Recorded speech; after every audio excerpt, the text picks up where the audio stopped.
Hello everyone, and welcome to another episode of the Travel Food Show with your host Mariellen, which is me. You might know that by now.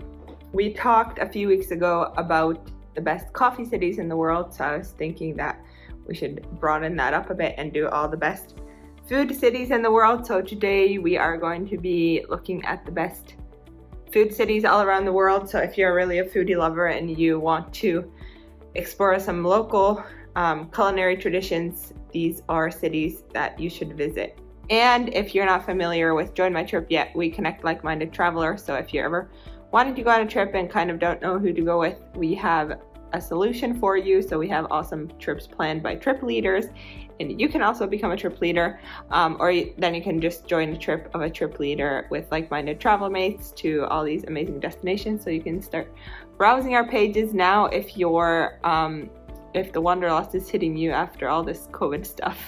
So the best food cities in the world. So we start with Paris, one of my favorites because I spent some time living there.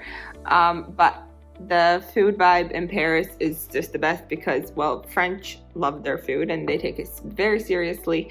So of course for that reason, but also the food scene there is very multicultural. So in all the different arrondissements or the sections of Paris, you'll find like food from all different countries.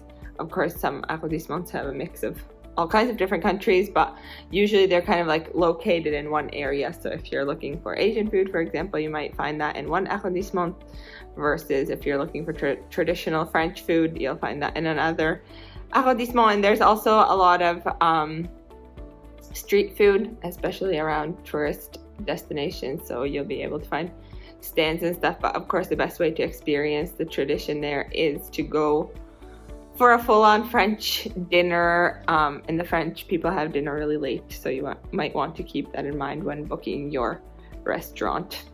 And of course they have all the patisseries and bakeries where you can go try a variety of different treats and go on a picnic. And the second destination that we have is Johannesburg in Africa.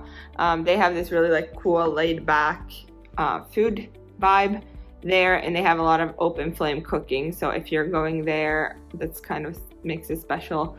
There's a lot of like grill houses, steak houses, and a lot of course, traditional African food that's being cooked on the open flames. But definitely if you're going there, try to opt for a open flame cooked meal. And then we have Toronto in Canada, my home city, and this is one of the best foodie cities because the food scene there is like ever evolving. The city's always growing, and as you might know, Canada is a very, very multicultural country, so you'll find food from literally everywhere. And they have this kind of like fun vibe of experimentation, so there's always something new popping up. Of course COVID has hit the restaurant industry pretty hard there, but lots of cool vibey different restaurants, and definitely like food from all over the world you'll find there. And then of course we have our beloved Munich, Germany, which is known for the Oktoberfest, and they have a lot of like hearty Bavarian food, so when you leave Munich you will not be leaving hungry.